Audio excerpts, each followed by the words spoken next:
It's like really silly, nonsensical meta stuff in a horror movie, like decades and decades before Scream.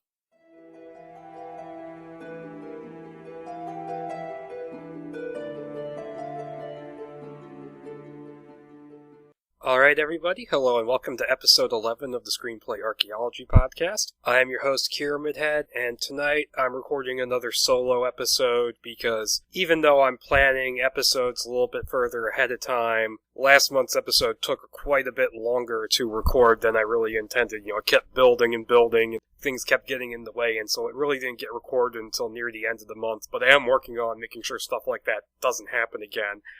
And so I decided, I needed to give Deus Deacon a month or two off, because he was pretty traumatized by that last episode, so hopefully he comes out of that okay. He's currently watching some shitty movie called Hemoglobin and doing a review of it just to get over the trauma of Freddy vs. Jason. So, yeah, and I have someone else lined up for next month's episode. It's going to be another topical one. But I figured, okay, I'll jump in and do a nice, short, sweet little solo episode, make it a little Valentine's Day treat. And what I decided to do was one of the many, many remake scripts for Bride of Frankenstein, because Universal has been trying for ages to do a remake of Bride of Frankenstein. Why specifically that one, instead of just, doing a new Frankenstein series? I don't know. They managed to reboot The Mummy just fine. I don't see why they're going to just jump into Bride of Frankenstein. They've been trying to do this since, the 80s or 90s. But, I'll get into the history of the project a little bit later. But what this specific script is that it's written by Laeta Kalogridis, and I hope I pronounced that correctly, and the director attached to it at the time was Alex Proyas. This would have been in the year 2000, so this would have been one of the earlier ones that they tried to do, because there's been a whole bunch of writers attached to it. And what this script does is that it takes the basic story of Dr. Frankenstein now creating a female monster instead of a male one, and it transposes it to this, I guess it's meant to be a future of our world, but it's almost kind of a timeless setting, where we're in this metropolis-esque city where it's been sharply divided between the classes, where you have the lower realm, which is inhabited by all the poor people, and it's all dark and dingy and kind of like a contemporary urban setting, only the darkness and the dinginess and the crappiness has been cranked up to 11. Meanwhile, in the upper areas, you have, these bright crystalline structures, and it's called the Enclave, where these various, rich families live in what's these mansions called tours.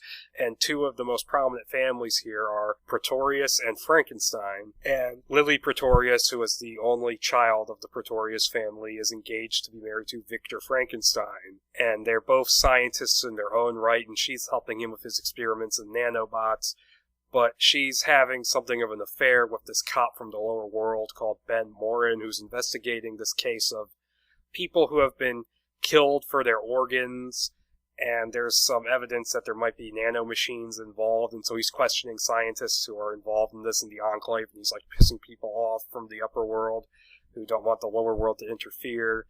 And so she decides that she doesn't want to marry Victor, but she's not necessarily going to get together with Ben, but she wants to decide for herself what she's going to do. She gets into an argument with Victor, and he ends up killing her on accident in a scene which I thought was kind of reminiscent of No Way Out. And so what he does in an attempt to fix his mistake, he uses his nanomachines, and he tries to not only heal her physically, but he tries to destroy her memories of not only being killed, but ever knowing this police inspector and make her only love him. And it seems to go okay for a while, but then there ends up being side effects, and I'll go into that in more detail later. Now, as for the original movie, I kind of have to talk about it in the context of both the Frankenstein series from Universal, Frankenstein stuff as a whole, and even, Universal style as a whole. Now, Frankenstein in general is this thing which it's always fascinated me from a very young age, partly because I read an adapted for children version of the original novel when I was a kid, and I've always, and the subject matter always interested me, this idea of, someone creating a man and it turning out to not go so well and maybe monster. I've always found that very interesting. And the whole, morbid imagery of grave robbing and then stitching together a new man from dead bodies and giving life. I always liked that, and I always liked how in the original book, and they do it differently in the movies, but I always liked how the monster isn't really a monster. It becomes a monster because of circumstance. He eventually chooses that identity for himself. and becomes monstrous because he feels that's the only way he has to be in the world that's him because of how he looks. I've always found that to just be a really fascinating and resonating character. And the book, while I do really like the book, and I think we have yet to get a version of it that really does justice on film, because you have the Branagh film, which kind of gets the basics down, but as a movie it just gets kind of camp in places, and it's just not the greatest, and the ending sucks, frankly. Where they go in the third act was completely, especially when the whole point of it was, we're going to be true to the book, and I know I've been critical of Bram Stoker's Dracula, the Coppola film, which this was a companion film to, but that at least, I can identify a lot more from the book in that movie than I can in Branagh's Mary Shelley's Frankenstein. And the other ones I can think of that tried to be faithful, like you had the version of it that starred, what the heck is Luke Goss, that's it, I was blanking on the name, as the monster. That was not bad, and I think it was Alec Newman from the Dune miniseries who played Victor. That was not a bad version of it, but it was long and talky, and it was not, they didn't do a very good job of making it slightly cinematic or even like television, really, so that didn't really work for me, and I'd love to see a version of that book done very, very well on film, close to the book. Like, it doesn't have down to the exact tale, because I could do without some of Victor Frankenstein's moping and some of the monsters rambling,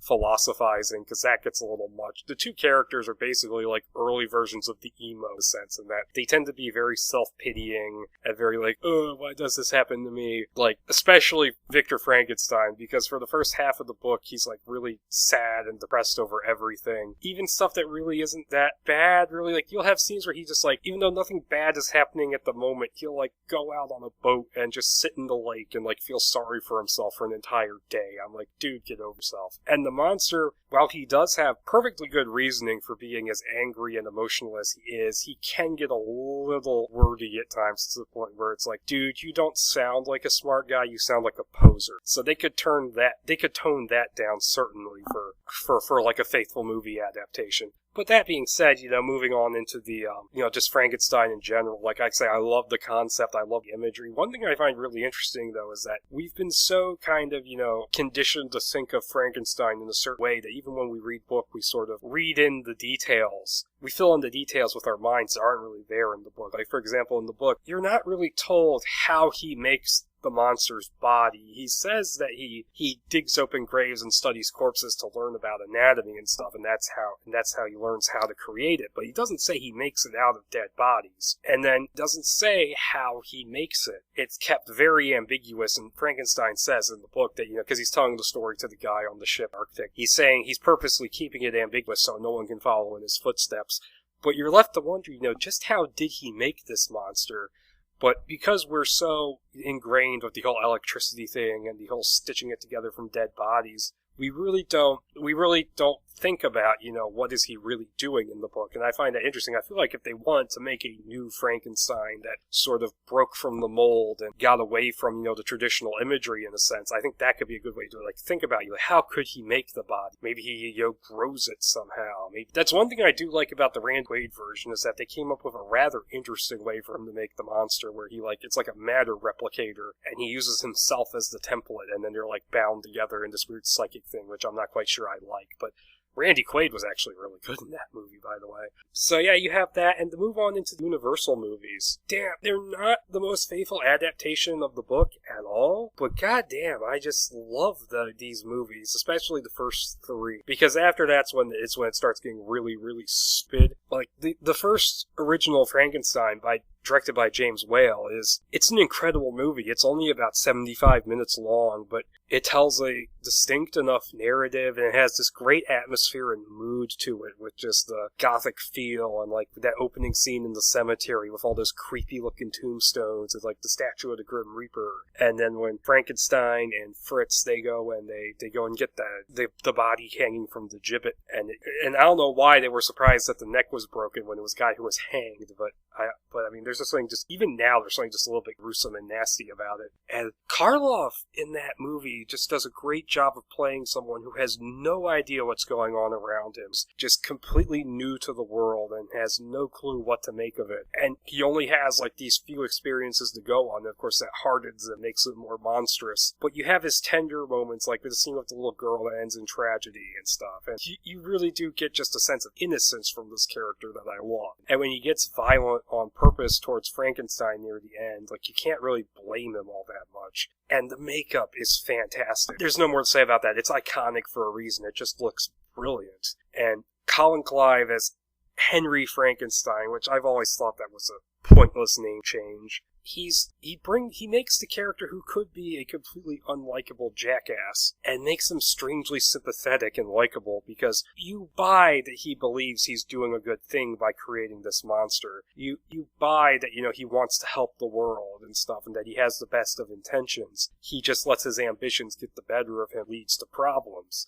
I think he's great in the movie. I think because he had his own demons he was suffering from, because he was an alcoholic and he would become a monster himself under the influence of alcohol and eventually died. He died young because of his alcoholism. I think that's rather sad. But he brought a lot of, genuine pathos and passion to the role. And I think he is kind of overlooked when we discuss these movies, because Karloff is the one who's always remembered, but I think Colin Clive was good as well. Dwight Fry is fun as the hunchback assistant who's named Fritz and not Igor. Igor's a later character. Yeah, it's a simple, kind of crude movie that has no music, and there's some moments where it could really use the music. It's not like Dracula, where it feels like a silent film in places. This kind of feels like a sound movie that just doesn't have it. But it's just an overall, it's a movie which I will always love and always come back. Bride is great. I suppose I'll go into a little detail about this now, and I'll do the rest in short order. But Bride, I rewatched it recently, and it's a really good sequel. Like, it has a few things about it I don't care for. Like, really, there's only two scenes I don't like. It's the opening scene with Mary Shelley, Percy Shelley, and Lord Byron talking about how, oh, you ended your tale so suddenly. And it's like, oh, that's not how it ended at all. And it's like this really corny, hammy-acted, just, ugh. I don't like the prologue. That apparently was one of James Whale's conditions for returning to direct, was that he could do a prologue with those guys in it. And honestly, I don't care for that at all. Like, it's like really silly, nonsensical meta stuff in a horror movie, like decades and decades before Scream came out. Like, it just doesn't work for me at all. It's too much. And then you have the scene where Dr. Pretorius reveals, like, the little people he's created who are in jars, which that whole scene feels like it's something out of, like, a Toons episode. Like, why is this here? Like, the special effects are surprisingly good for 1935. I'm surprised at how good those effects are, how well they hold up. Like, you can't see the seams at all. And in fact, there's only one effect in that movie that doesn't hold up. It's where Karloff is chased, because Dwight Fry plays a different character. He chases him around on the top of the tower at the end, and they turn transparent for a bit. And I only noticed that because I was watching it on a really big screen. But yeah, those little people, the effect is really good. I just don't think that scene belongs in the movie particularly. Now the movie as a whole, I watch it, and it's only 75 minutes long, and it packs in a lot of plot and a lot of stuff, but it never feels rushed, it never feels hurried through. There's nothing really bad about the plotting in it. It works pretty damn well. Like, there's a couple of conveniences here and there, and there's one part, there's this weird part where, like, Karloff's monster is on the loose, and they're, like, running around finding dead bodies, and it's like, did he kill them, or are they just jumping at shadows and blaming every murder on monster? It's a little weird. Like, there's, like, a scene where they go into a house, and they find, like, these two people who have been hacked to death with an axe, and it's like, did the monster do that, or did someone just kill them, and they're blaming the monster, and they're moaning like they're still alive because, that was a censorship thing, so it's like, oh, they're not quite dead. And then they find a little girl dead, and it's like, I kind of doubt the monster just killed a little girl for no reason. I don't know, like, that part's kind of weird, but what's great about the movie is that Colin Clive continues his performance and moves it forward, where you believe that he wants to wash his hands of this whole thing, but, he has his old mentor, Pretorius, who comes in and, forces his hand, and he brings his, tormented state back to it in pretty good fashion. I like, the recast of Valerie Hobson as Elizabeth. She's a bit of a stronger, more prominent character in this than she wasn't in the first movie. Like, Mae Clark's Elizabeth was pretty strong in that, but she was just kind of there in a sense. Here she feels a lot more forceful in her performance, and I like that. Of course, I gotta talk about Karloff in this. The redesigned makeup is great because, he was in the fire at the end of the first movie, and it's, like, burned away some of his hair, so now you see where, like, the clamps are holding the skin of his face in place, and the whole fact that he's burned, and he, like, heals over the course of the movie. You can see him, like, getting more healed as it goes on. I think that was a great attention to detail by Jack Pierce. And this one, you get even more pathos in the role of the monster here, because he's getting chased around and, like, beat, shot at, and, like, he basically just catches a ton of shit for the whole movie, so when he finally runs into Pretorius, who is like the one person who's not treating him like crap, it makes perfect sense why he just goes along with him and does whatever he says, because he's promising him, a mate. He just wants the monster doesn't really have, a sexuality in that sense, but, he just wants a friend, someone who is like him, who's not going to run from him, and so you buy the fact that, he's going to do whatever Pretorius tells him to do. So yeah, it is kind of sad seeing him manipulated like that, and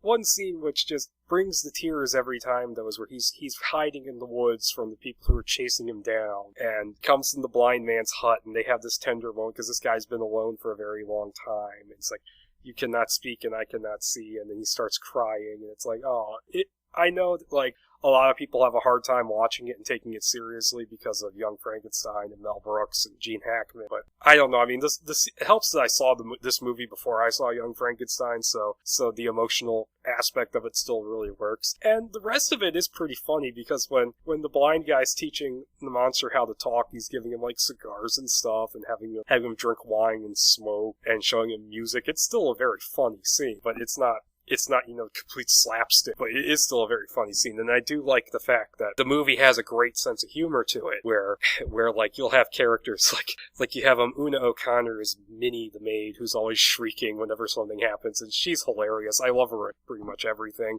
I think she's a lot funnier in Wales the Invisible Man, where she just shrieks at stuff and people are looking at her like, what the hell is wrong with you, woman?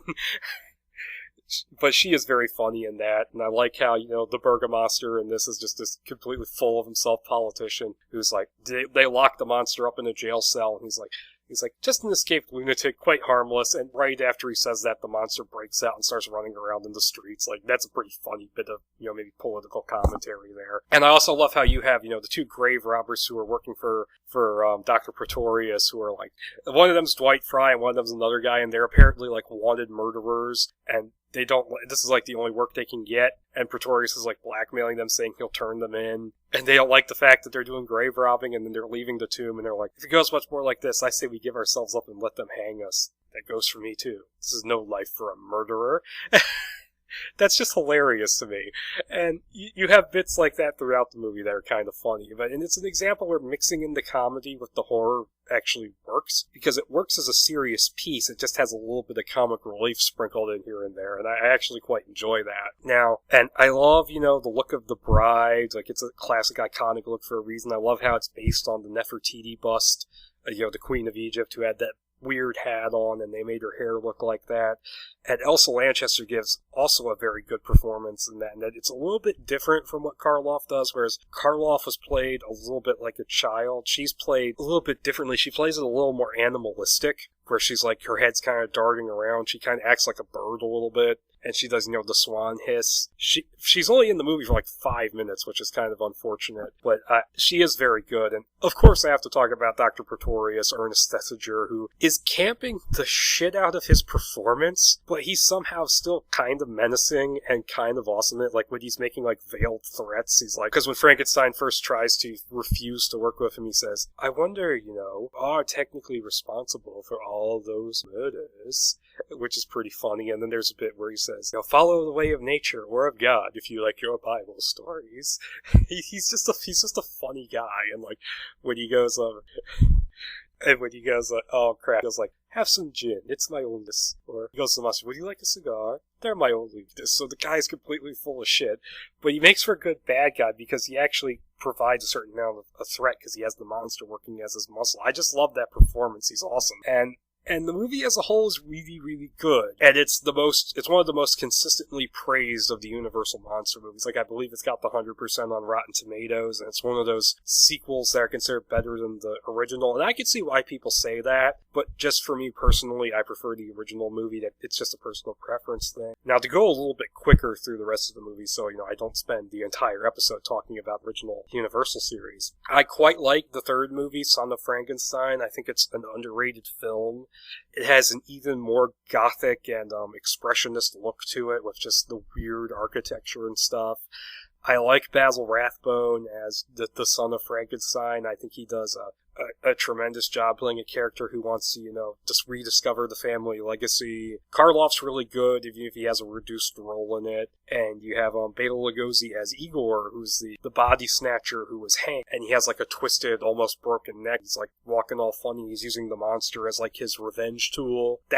I think it's a really good, underrated movie, underrated entry in the series. And then after that, although I do enjoy some of the ones that come after this, it did go downhill, because in the 40s, Universal started treating these more like B movies instead of their A-list pictures, which they were in the 30s. So you get a movie like The Ghost of Frankenstein, which is the fourth, which is just this really painfully low-budget affair, which it's still a decent movie, but the monster barely does anything. Lon Chaney Jr. doesn't bring much to the role, because Karloff quit after Son. And Igor is alive again, even though it doesn't make any sense, because he got shot 5 times in the torso at the end of Son. I don't know how the monster's alive, because he fell into a boiling pit of sulfur, which they said would parboil you to the bone if you were in it. So yeah, like, they do kind of establish he's pretty superhuman in the first 3, but that just takes the cake. He survives boiling sulfur. I don't get how he does that. And then you get the weird brain swapping thing, which is but I mean, it's still a decent movie. And then after that, you get Frankenstein meets the Wolfman, which is a fun crossover, even if the fight at the end is too brief.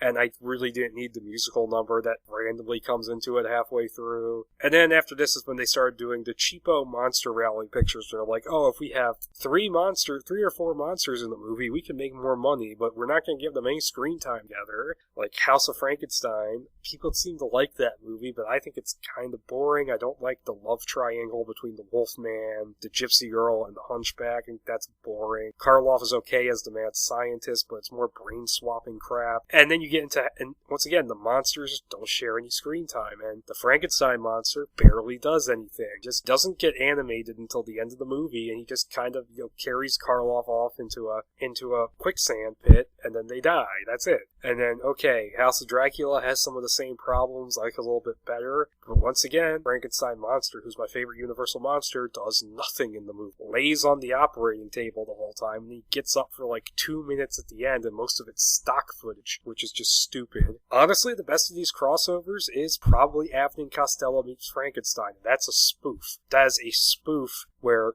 you got 2 comedians walking in and like reacting to the monsters, and the only reason that movie works is because the monsters are played straight. Well, no, the movie is very funny on the whole, but the reason the movie works is because the monsters are played straight, and Abbott and Costello are goofies. And Lugosi's good as Dracula again. Lon Chaney Jr. is always good as the Wolfman. Glenn Strange is okay as the monster. He probably would have been better if he had better movies. I know, but yeah, that one was pretty fun, and the monsters actually share screen time in that one, unlike the other 2, which is bullshit. So yeah, that's how I feel about the Universal movies, which is really what this one is, supposed to be a remake of. Now, just to get into a little bit of the history of the Bride of Frankenstein remake, which still hasn't happened. They did a movie in the 80s called The Bride, which I haven't seen that movie in a very long time. I remember thinking it was decent enough. I remember liking Clancy Brown in it as the original monster, and Sting was alright as the Doctor, and Jennifer Beals was there as the Bride. And I remember thinking it was a decent enough movie, just not anything particularly special. And then just going by the Wikipedia page here, they tried to remake it in 1991 for cable television, and Martin Scorsese, of all people, was interested in directing, but for whatever reason that never happened. And who knows why.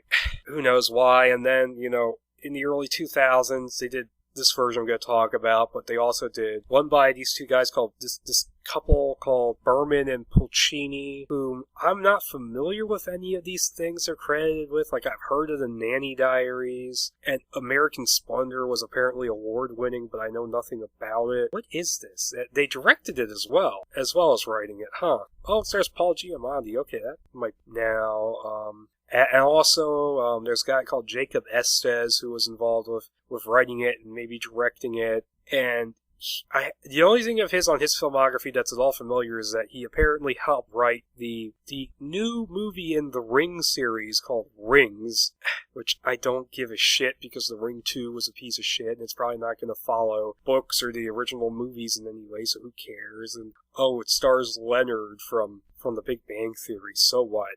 And also, Neil Berger was in negotiations to direct in 2009, and I liked The Illusionist okay, but in terms of like the Magician movies that came out that year, I'm always a bigger Prestige fan, and like he was been attached to a bunch of movies that never got made. He's attached to this. He was attached to Uncharted, and then he left because he decided he would do Divergent instead, which from what I've heard of Divergent, wow. Just wow. And now it's apparently just this past year in December, it was reported that David Coop will write the remake, and he's written some good stuff. I mean, I liked Jurassic Park. I liked Angels and Demons, Sue Me. I thought he did a good job writing and directing Stir of Echoes, and I think he's a good writer. I'm told he's a good thriller writer, so maybe he'll do well with this. Although, I don't know if this remake is going to be part of that whole shared universe thing or not. And really I'll actually get back to this at the end of the episode, just when I sum up my general thoughts. And, okay, so this version, looking at the writer and the director, now this Laeta Kalogridis, she has a bunch of unproduced scripts under her name. Like, she wrote a version of X-Men in the mid-90s, which I've heard decent enough things about. Like, I've heard very little. I've heard more about the Andrew Kevin Walker version. She wrote a version of Wonder Woman, which I heard was nothing special, but it's one of the few of those Wonder Woman scripts that came out under Joel Silver that was at least passable and resembled the character. I've heard there was like one where she was like a spy who could fly or something, but like Kalogridis, her one was one of the few that actually felt like a Wonder Woman movie. And she's been attached to a bunch of things. She's been attached to Alita Battle Angel, which is an adaptation of a manga, which James Cameron was supposed to direct, but he's too busy doing Avatar sequels that even I don't care about, and I liked Avatar, and he handed it off to Robert Rodriguez, which means it's probably gonna suck now. She wrote Pathfinder, which I remember thinking was She wrote Alexander, which I haven't seen any of the different versions of that. Shutter Island, which I really, really loved, but that was adapted from a novel. Terminator Genesis, she co-wrote that thing with Patrick Lussier, and I haven't seen it, but holy crap, that's not a good reflection of her skills as a writer. I'm not gonna go there. But yeah, I think she's, based on this script, I think she's a good writer who, if this had like a few more drafts, it could have been, a really, really great script. But instead it's just a pretty good, interesting one. And in terms of, the director, Alex Proyas, whom of the films of his I've seen, The Crow is excellent, Dark City is excellent, and the script feels very much like Dark City. I, Robot, not very good, but not terrible, and then Knowing was a piece of shit. Gods of Egypt is neither here nor there for me so far. Like, it looks average with not very good special effects, but that's it. Now, as for this Bride of Frankenstein script, I have to say I find it to be a relatively interesting project, and that it is a very imaginative, original script, which you wouldn't expect from her. Usually remakes are just kind of crapped out on a whim, and they either have nothing to do with the original or they're carbon copies. This one falls somewhere in the middle because it takes it in a more original direction, but at the same time it pays homage to the earlier films. Like, I guess to just start off with, I have to talk about this setting, because they've reset it to this Gothic city in the future where it's been very sharply divided among the classes. Like, you have these big, tall mansions called towers which rise above the rest of the city, and that's where the families of the Enclave live, and they move between their mansions by walking or driving across these things called skyways, which are big crystalline bridges. And everything is described as being very bright and crystalline, and they can manipulate these crystalline walls to make windows or make them more opaque. It's all very interesting sounding. It would have been very visually interesting. And the bottom level, the lower realm, it's described as being basically like, a modern inner city area, only it's been cranked up to 11 in terms of just how dirty and grungy it is. And while I feel that naming the one district of it Whitechapel was a little on the nose, I do kind of like, the grittiness of the bottom as opposed to the almost too good to be true brightness of top. I thought that was a very interesting direction. Now, the storyline as it goes, I liked the idea that the main character of the movie is what becomes the bride, how she literally is the bride of Dr. Frankenstein, and she becomes the monster as it goes along. And an interesting choice they made was the fact that there is no original creationist. And I thought that was kind of a fascinating idea, because if you're not remaking the first movie, if you're just jumping in The Bride of Frankenstein, having the monster around is just kind of like, well, is there a movie I missed? what's going on. And this very much sets itself up as the first thing. It is what happens. Nothing has happened before it, really. And I actually kind of like that. And it was an interesting choice. Like, I think it's kind of weird that the original monster's not there, but it's an interesting choice. Now, there is an earlier creation by Victor Frankenstein in this, who was, doing, experimenting in, Reconstructible before he had the nanomachines. And Igor, who is his assistant in this, he's not a hunchback. He wasn't a guy who was hanged. He's like this weird half-metal, half-human thing. Like, he's kind of a cyborg. And basically what he is, that he eventually reveals later on in the script that Frankenstein saved his life. But his techniques were a lot more crude then, so he's this weird half-creature. And I thought it was interesting, how his situation sort of, it reflects what eventually ends up happening to Lily. Now, Lily as a character, I actually quite liked her because she is very much, her own person. She's a scientist in her own right, who is, doing these biochemical experiments which are helping Frankenstein with his research, but it's her research as well it's her research and it's complementing his research. I thought that was very interesting, and I like the fact that she's smart, and I like that she figures out what's actually going on with her eventually, because there's a lot of holes in what Frankenstein does to her. It doesn't quite work out the way he plans. And I like that, once she figures out that something isn't right, she uses her own scientific know-how to figure out what's going on with her. And I like that. And I like that. And I like how, the way she becomes a monster, progresses, because she gets killed. What happens at Frankenstein, in a fit of rage, he hits her, and she smashes through a glass partition in the house. Or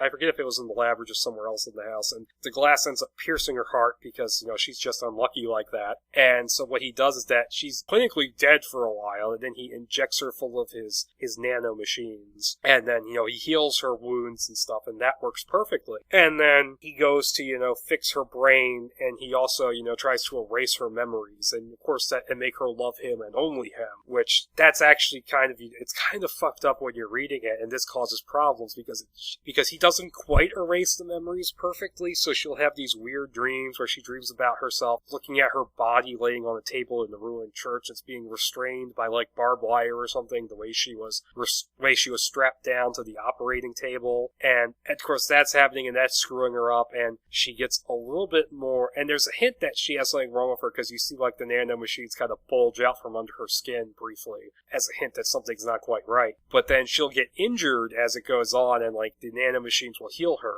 And because they got mutated by a freak lightning strike during the middle of the experiment, they'll like heal her, and they'll like make her skin like this weird grayish blue tone. And eventually she turns completely metallic. Like, it's like her muscular structure is like exposed beneath transparent skin, and she's all silvery and metallic, and she has quicksilver running through her veins, and you can see her blood vessels and stuff. And that's just a fascinating design. At one point she gets acid splashed in her eyes, and her eyes heal into like what look like green jewels.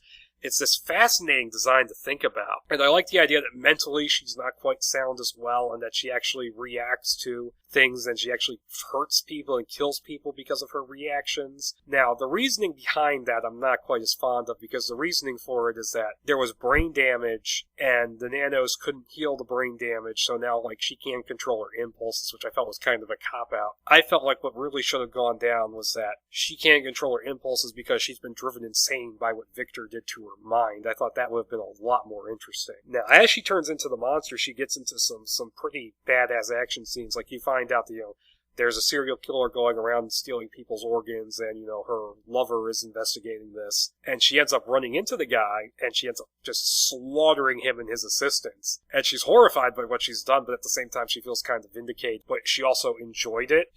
The reason why she runs away in fear after she does is because she's afraid of herself because she enjoyed it. I thought that was very fascinating way to take the character. And she ends up having, a scene where she's fighting off the police.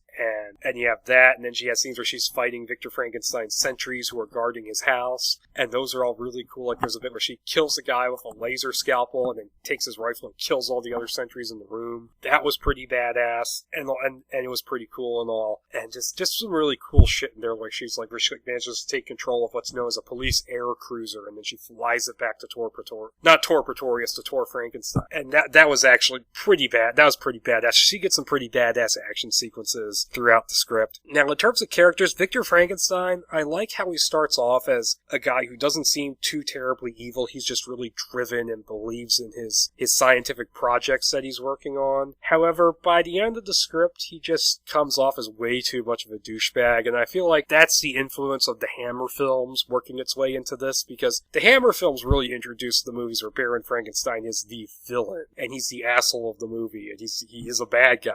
And especially in Curse of Frankenstein, where he's just total asshole throughout the whole thing to everybody, and it makes it kind of hard to watch for me. And I honestly prefer a tortured, more human, more interesting Frankenstein, and he starts off as that, where he seems like he does genuinely have a certain amount of affection for Lily. And even when he accidentally kills her and he tries to, cover up his, she tries to cover his ass, essentially, you believe that, he is, trying to, make up for his mistake, but he just takes it too far. But as the script goes on, he just becomes more and more of an asshole, to the point where it's like, okay, he's basically just the bad guy of this script. And I think, maybe this just comes down to personal preference, but I prefer the tortured, well-intentioned Frankenstein as opposed to, he's just... Now, I did quite like the stuff with Ben as, the police inspector down on the lower realm. Like I said, the district that he's working in being named Nightchapel was a little too on the nose, especially since the first victim that gets brought in was a prostitute and her organs are missing. It's like, okay, the Jack the Ripper references are a little much. And I liked him as a character. I liked that, he was, very much, he was an idealist who believes in what he's doing. He believes that, there is definitely a connection to the Enclave, and he wants to bring whoever is involved to justice. And I felt like he worked as a character. However, I feel like the serial killer stuff really doesn't go anywhere, because, okay, you get the idea that, I kind of got the idea early on that it was, this, Frankenstein's experiments, that he was paying someone to steal the organs so he could experiment. But then it's like building up that, it might be someone from the Enclave, and then it's revealed who the killer is. And it's a character who the script acts like you should know who he is, even though he hasn't had like a single line of dialogue yet and hasn't even really appeared. He's this guy called Peter Rios, whom Lily knows from her wedding to Frankenstein. And he's another Enclave citizen that she just knows, but audience doesn't really know who he is because he's never really appeared before, she finds out he's the killer. And then she tracks him down and she kills him right after that. And then you find out that he was killing people and taking their organs and selling them to Pretorius's corporation because, their organ therapy is, how the money. And then you find out that basically that her father, Pretorius, was turning a blind eye to the organ experiment, to the organ stealing because it helped his business. And then you find out that it was being sold to Victor Frankenstein, who was using them to test his nanomachines on because, he's working on, immortality, essentially. Because of that, Pretorius turned it down. And you know what? This whole serial killer plot, really all it is there for is to give Ben a purpose in the script so he can do stuff. And I did like, all the cop movie cliches that pop up where they're like, if you keep pushing on this, the influential people are going to get knocked off the case and fired. And then he does get fired and taken off the case, which was all kind of amusing that all this shit was going down. It's like, don't stick your nose where it doesn't belong. You're a loose cannon. It was pretty funny seeing that all in this weird semi-futuristic setting. I thought that was kind of fun. And so you have that, and then the serial killer stuff. Okay, she kills the serial killer who's taken the organs, and then you find out that she finds out that he was selling them to Pretorius, and then she gets mad at her father, and then, it's dropped for a while. And then at the end, he shows up, says, I was turning a blind eye to Victor's experiments, blah, blah, blah, and then he dies almost immediately after that. So it's like, okay, well, why was that even a huge deal in this script in the first place? That's something that definitely could have been tightened up in a later draft. And other things is that the love triangle, the weird thing is that at first in the script it doesn't really work, but it gets better as it goes on. It's just, the first couple scenes with them together, because you get the idea that she knows who Ben is, that they kind of have a thing for each other without it ever being explicitly stated, and I like that quite a bit. I liked how it was a little bit subtle with that.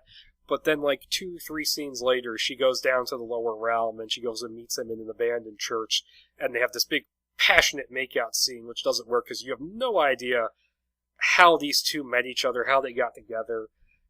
It just doesn't work.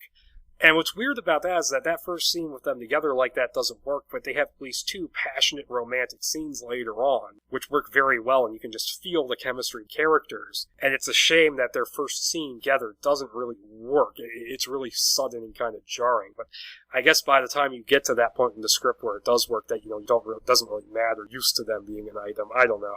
I don't know. I'm really at a loss for words in terms of that. So it does eventually work, but at first it doesn't. Now, another other thing I don't particularly care for is that, like I said, they did complicate the Lily's status as a monster a little too much in trying to explain it. Like, okay, the nanomachines mutating, and instead of dissolving away like they were supposed to, they just keep healing her and healing her and healing her. That's fine. And okay, I guess the whole brain damage thing, even though I didn't care for it, that's fine too. But then she finds out later on that her cells aren't really alive, they're necrotic, and that they're not being healed, they're just being replaced by the nanomachines. I feel like the mutated nanomachines just healing her in a weird way would have been enough of an explanation. I suppose it's just not terrible. It's just one explanation too much for me. And personally, I would have preferred her going insane because of what Frankenstein did to her mind. But there is that. And then it's like, it's up for debate just how monstrous she really is, because she does get ridiculous and kind of badass. She still is, it's still very much a good versus evil story, with Frankenstein ultimately being evil, representing everything that's wrong with Enclave and this stratified society. And I would have liked for her to do things that were a little bit more morally ambiguous, instead of just slaughtering bad guys. Maybe she overreacts and she slaughters an innocent person. That would have made for an interesting moral dichotomy and all that. And so you have that, and then, but yeah, I would have liked her to be a little bit more monstrous and more of a monster, I guess you could say that. And as interesting as the whole setting thing is, I really didn't need them to explain why the world is like this. I think they could have just had it have been its own world. Like, for example, why does Detroit look like this big gothic place? Because it does. Or there is an explanation for why the city in Dark City looks the way it does, but at first, you don't really get an explanation. It just exists, like Tim Burton's Gotham just exists like that. Here we get this kind of hurried through little explanation of how the world went to shit and society broke down, but these scientific corporations remained and they formed the Enclave, blah blah blah, and it wasn't bad, it just wasn't necessary, in my opinion at least. So you have that, and one thing I will compliment this script for is that at the end, there wasn't really any pointless sequel bait, which I was so totally expecting there. Because what Lily does is that after she tosses Frankenstein out the window and he just splats on the pavement, which was amazing, by the way. Because he tries to do the whole Thulsa Doom and Conan the Barbarian thing, where he tries to win her over to his side, like, we can make so much scientific progress together. And then she just goes, fuck it, and then tosses him out the window, and he splats on, like, the walkway between buildings. What she does is that she takes a thermal grenade off of one of the guards that she killed. She says, Ben, get out of Tor Frankenstein, just get out of here, I'm going to destroy this place. She takes it down to the nuclear generator, which is what runs the lab, and she sets off the thermal grenade and causes this huge nuclear explosion, which destroys Tor Frankenstein herself, and everything in it. And I totally expected there to be a bit at the end where her hand crawls up out of the wreckage, somehow surviving a nuclear explosion. And it doesn't happen. And I'm glad it didn't happen because, like I said before, the Universal movies just got absolutely ridiculous in how far they went with the whole, we're gonna have the monster survive, just crazy shit with no explanation whatsoever. And even though I enjoy a lot of those movies, it did get pretty damn ridiculous after a while. And I'm glad they didn't do that here. Now, the actual ending itself I thought was just the dumbest thing ever, because it tries to do this visual symbolism thing where it's like Ben is like standing there next to her mother and they're looking at the wreckage. Because like, this melted ruin, it looks kind of like a bridge. And they look at it and it's like, oh, it looks like it's a bridge, Enclave and the lower realm. And I'm like, first of all, how does that work like vertical? Since it's like a vertical structure, how does it look like a bridge connecting the two places? It's just, I can't picture that in my head. And considering he just lost the woman he loved, and she just lost her daughter, they seem to be pretty chill. Like, they seem to be pretty happy and chill, even though they lost a loved one. I don't understand that in the slightest. So yeah, that was the ending, and overall I can say I enjoyed the script, and I feel like if they smoothed some of these ideas out a little bit, and really, trimmed it down a bit, and smoothed things out, and just really, fixed some of those issues, this could have been a really interesting movie. Now, I question why this would have to be a Bride of Frankenstein remake, because it is so radically different from that movie, and from really any Universal Frankenstein movie, or any Frankenstein movie in general.